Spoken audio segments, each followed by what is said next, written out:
Okay, we're live. Hey guys. Okay, we are doing this as part 2. This is for the big study, guys. This is like the multiple choice, like the more in-depth stuff. Yes. Yeah. So, a lot of topics to cover, but once you like... let's get going. Yes, once Yeah. you, just, okay. So, the first one, reasons behind the French and Indian War. That's pretty broad. Would you like to cover that? Sure. So basically, colonization of America was like a big thing at that time. And because of it, it created competition between England, France, and Spain. All of them kind of wanted to colonize America, so it caused a lot of tension.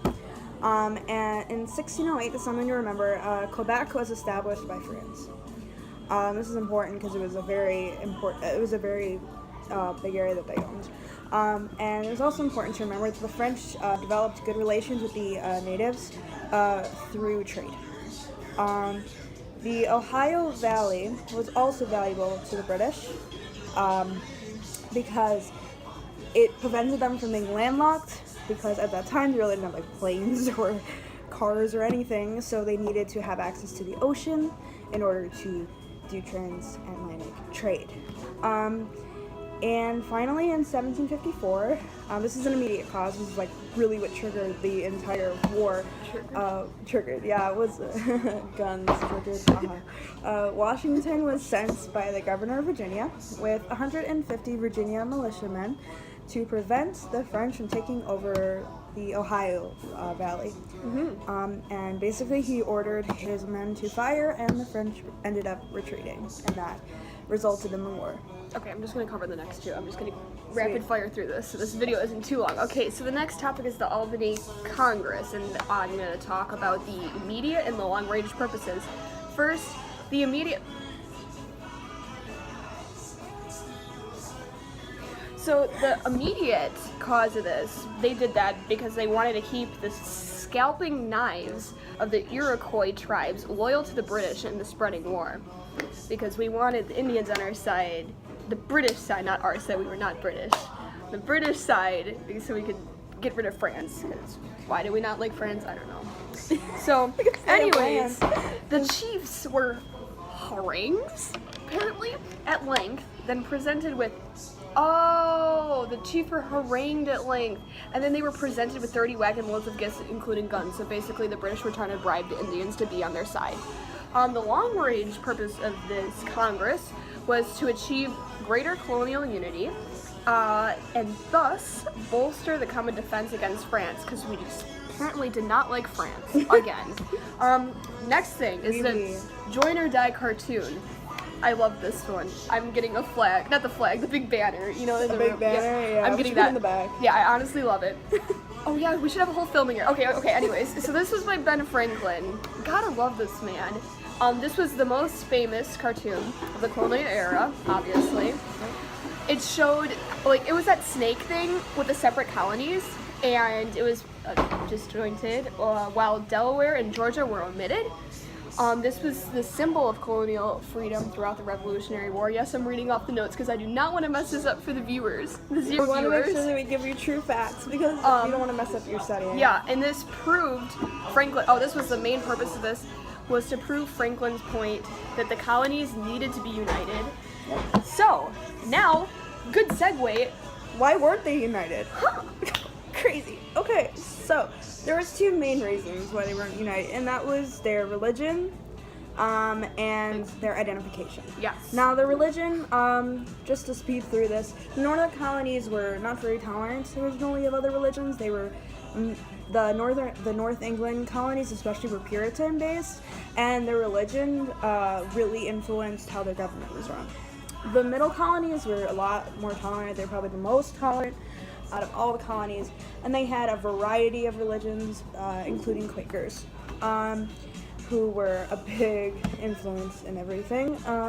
And then the southern colonies were mostly Anglican, and that was the Church of England. So they were usually the loyal people to England.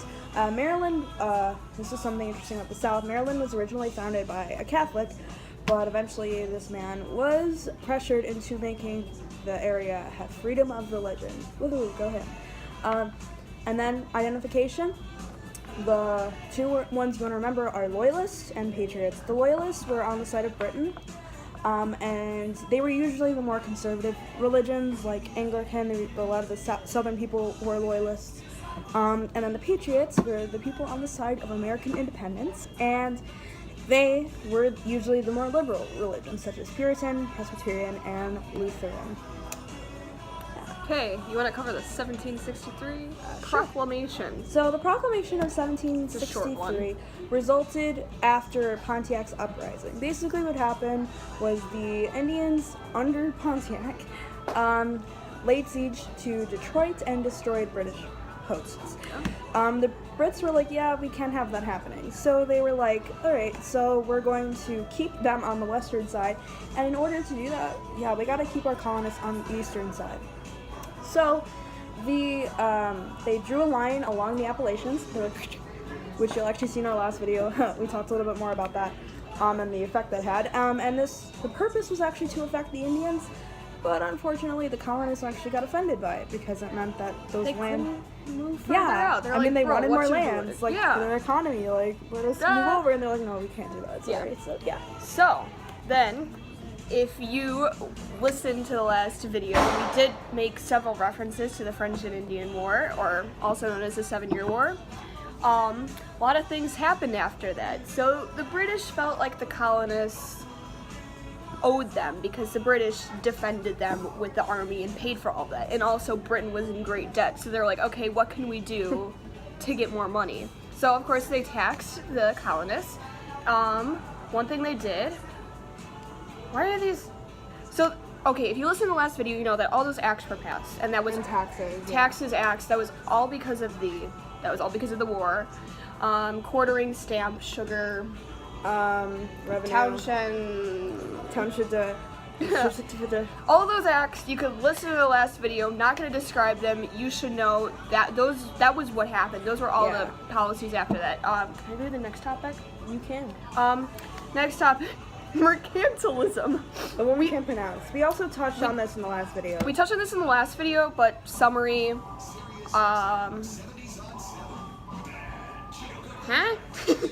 Okay, well, no, we really did touch on this. The gold and the silver and the treasury, the military and political power. That was the measure of wealth.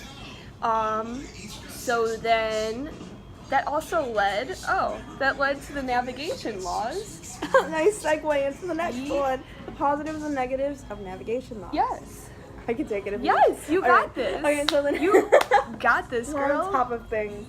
Alright, so the navigation laws were passed over the years because foreign competition, we don't want that. So they were like, alright, so we're going to control colonial trading. Only the British ships. Yes, the colonies didn't like that. You'll see in our other video. Oh yeah, bro. Self-promo. So basically the colonies were now facing debt because they were forced to spend more than what they made by selling raw materials to Britain. Because of the idea, again, which is what mercantilism or whatever is export more than you import. That meant the opposite for colonists. They were importing more than exporting. No Great. bueno. Not good. So, yeah. So the king basically had the right to veto any colonial law that stopped the system. Great. Point of resentment, the navigation laws until 1763 were loosely enforced. That's good. Basically meant they didn't really push them because of that whole neglect time period. And the benefits and the drawbacks, that's a major part of this. Is yeah. the main. So the benefits were, this was a Royal Navy protection. This protected the colonies. And then colonial business fared better than their British peers. They were actually paying a little bit less than the British people were. Now the drawbacks. A lot of There's those. a lot of drawbacks, alright? So, there were no economic initiatives. This forced them to accept British agents and creditors.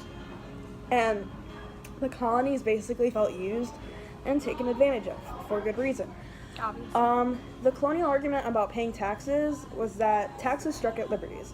They felt like they weren't being represented. You know, the idea of no taxation without That's representation. my favorite. Right? Yeah, we all remember Yeah. that one. They were just mad. It wasn't even the money. We said this in the last video. They weren't mad about the fact that it was money out of their pockets because the tax, it wasn't that much money. They were just Honestly, mad about yeah. the fact that it's not fair. They can't represent themselves, yet they're getting taxed. Yeah, and Britain was like, you know, well, we have virtual representation, so you're kind of represented. And Yeah. the colonies were that's not good No. enough. So yeah. So- Basically, Americans denied the right of Parliament to tax them, but Parliament said they were going to anyway. They said they didn't care. So now the Tea Acts. So Tea. this was the last act to get repealed from the Townshend Acts. And this was to help out. So there was the British East India Tea Company, and they had this big thing of tea, and it was not selling whatsoever. So basically, what Britain did was they gave them full monopoly. I wanted to use that word, full monopoly to sell tea in the colonies. That was the only company selling tea in the colonies. The tea was cheaper, but with the tax, and the colonies saw it as a trick, just so they would accept the taxes, which would give Britain a small victory, which they did not want. Yeah, because honestly, the colonists were paying less than they were before because of the whole monopoly item. They were able to pay less. It was a lot less. They basically just wanted to get rid of this tea, but it was basically the principle of the thing. The colonists It was the were principle, like, not the you're taking phrase. away you're tricking us. Like, Yes. Then So in retaliation to that, we have there was the Committees of Correspondence. You want me to do that? yeah. Go ahead. Okay, so this was organized by Samuel Adams. Boston, Massachusetts, 1772 Oh, man. was the first one. The purpose was to spread the spirit of resistance by letters and keeping the opposition British alive. They wanted to just keep the fighting spirit going. This also led to the Virginia House of Burgesses. This was a logical step in keeping the revolution going. Then that led, the first meeting led to every colony establishing a committee of some sort dealing with that. And that's really, it just evolved into the first American Congress, and that's basically all you need to know about that. It was just a cool meeting. Now, Yeah. we can talk about the British advantages and disadvantages for the war. That's key. This is something to remember because this is on our test. It's going to be a big thing. It might be a big thing on the actual AP test. You never know. You never know. We never know what's Yeah. going to be on the AP test. The Anyway, advantages. so the advantages. There were a lot more people. There was about 7.5 million people to America's 2 million. They had a way superior naval power, and they had a lot of money, even though they were in debt. Yeah. And some 30,000 Hessians, which were German mercenaries, were also hired by George III, in addition to a professional army of about 50,000 men. So, also, something to remember, there were about 50,000 American loyalists. Loyalists, that's not And a good. lot of Native Americans who, in their heads, were thinking, if Britain wins, maybe they'll give us freedom, right? Yeah, oh yeah, the Native Americans, yep. Spoiler, that's not going to happen, but, I mean, some of them, but Now most the of them. disadvantages, those are way more than the advantages. Yep, a lot of disadvantages. Okay, so Britain still had Ireland, which required troops because Ireland was not like, yeah, just go ahead and take over us. And France was just waiting to stab Britain in the back because of that French and Indian War. They were like, yeah, Boy, all right. it's still Canada. It's also an advantage for the colonists, but you know. Many Brits had no desire to kill their American cousins, as shown by William Pitt's withdrawal of his son from the army. They didn't want to. A lot of people didn't want to kill them because they knew those people. I mean, they're from Yeah. the same country, technically. And then English Whigs at first, who were in Parliament, they were part of Parliament, they at first supported America, as opposed to the Tory Whigs. And they felt that if King George III won, this would result in England becoming, you know, a tyrant-ruled government. The generals of Britain were second-rate, and its men weren't really treated very well. Provisions were often scarce. Plus, Britain was fighting a war 3,000 miles away. 2 wars from at home. once. Yeah, so they 2 weren't, wars at once. They weren't That's- exactly close to home, and I can pretty much assure you, except for the loyalists, the colonists weren't like, yeah. Okay. They weren't like, yeah, here, take our money. And America was also expansive, and usually you would just attack a capital, There take was the none. capital. There was no capital. You attacked Boston. We have more cities. We have more cities. Okay, we're almost done here. Next thing, Battle of Saratoga. I really like this one. Burgoynes? Okay, so Burgoynes? yeah, its troops were bogged down. I think this means taken down, and the rebels swarmed in with a series of sharp engagements, pushing St. Leger's force back on the Orskany. While Burgoyne, unable to advance or retreat, surrendered his entire force at the Battle of Saratoga. So the importance of this really is that France realized America actually has a chance in winning this, and that was a turning point when France joined America, because America would not be able to win it without France.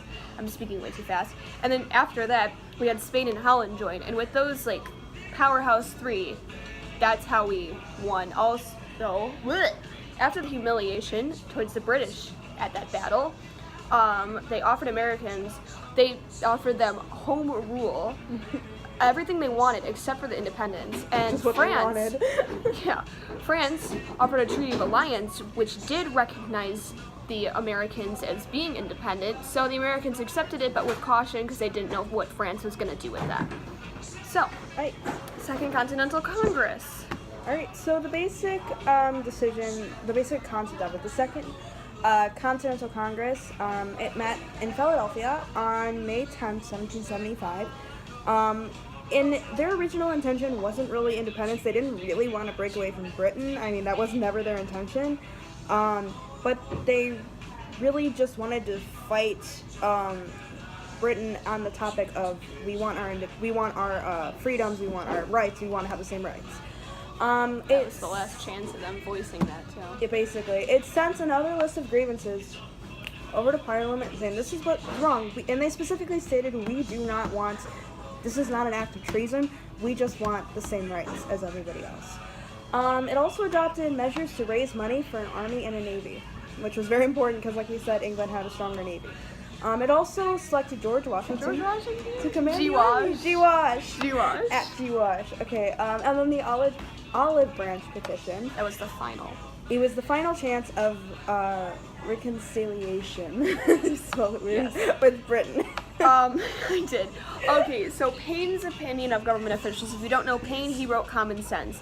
So Paine, it wasn't the first time the idea of republicanism was introduced. It was introduced back in like Greece or whatever. But he introduced it to the colonists. Also, he said that you need to have independence from Britain. You can't reconcile anything. You just need to go. This is not working out anymore. This is a toxic relationship. It's a toxic relationship. And he said, in quotes, how could the tiny island of Britain, control the vast continent of America, showing Britain, you don't control us. Next thing. Okay, so the British intentions, the Treaty of Paris basically ended the whole thing. And Britain finally recognized the U.S. as an independent country and granted land stretching to the Mississippi, West, Great Lakes, and Spanish Florida. They basically were super generous with their land givings, which isn't very common in wars. The reason for this was Britain accepted defeat, so London, they wanted to rebuild their army and their navy, which was seriously crushed, and also to prevail in the struggle with Napoleon, which was also happening around the same time. Also, Britain was trying to seduce America from the French, because they were like, yeah, join us again, because the British, obviously, not big fans of the French. Yeah. On n'est pas les amis. Okay, next thing. We have 14 minutes. This was the importance of the battles of Trenton and Princeton. This is all kind of clumped together. I mean, you don't really need to know the main details. You just need to know the importance with the main details. We're capturing the Hessians, Washington. Oh, this was when Britain lost control of New Jersey, and they had to retreat to New York. And following the victories, the Americans knew in their head that, hey, we can actually win this. So that just kept the morale going. It was basically a morale booster, and also we kicked Britain out of New Jersey, which was a big deal. So, next thing, we have even more morale here because we decided to do the Declaration of Independence. Nice. So, Declaration of Independence, you probably all know this from Obviously. junior high. These are basically highlighting the natural rights of mankind, which was an idea of the Enlightenment period. And it was a shout heard around the world because if America could do it, who couldn't? This actually led to the French Revolution, which we'll get to later. It inspired countless revolutions. True. Countless. Hey, what Spain up? joined in, or not Spain, Mexico. Mexico from Spain joined in much later, but still inspired by that. It was a long list of grievances. And then colonial experiences with self-government and business. So there was a concept, salutary neglect, which was when Britain wasn't paying attention to us, basically. So that's when the colonies established their own government. They created their own government, elected their own officials, taxed them. They had their own town hall meetings, some in the church that was normally northern. And they had elected officials, and it was totally fair and right for them. And also, touching on the next topic and final thing, was the trade, which organized trade with other nations because they were ready to organize their own economy. They were able to organize trade. Each area had their own form of making money. For example, New England didn't have a lot of fertile soil, so they resulted in doing trade of fur, lumber, and shipping. The South had mostly plantations that grew indigo and tobacco, and because of that, they needed a lot of labor, so that's why they used slaves. Yeah. Finally, the middle colonies were a little bit of both. They did trading, plus they had some small farms. Not as big as the ones in the South, but they did have farms. yes. Okay, so that wraps it up, right? That was just a quick run through of the basic stuff you should know. You probably should still study. I would Don't still take this- study, yeah. Still read over it. But anyways, hope you enjoy the video. We will be doing more because this actually seems to help. It helps us a lot. Yeah. So make sure to like this video, comment if you have any questions, because Banny went to bed. Or if we're wrong about anything and you just want to like prove us wrong, Please do. 'Cause- I mean, we did our research, but if you'd like to prove us wrong, go for it. And Fight us. just subscribe and stay tuned and actually like go watch all my other videos too. That'd be go really watch cute. them. I'm in one of Okay. them.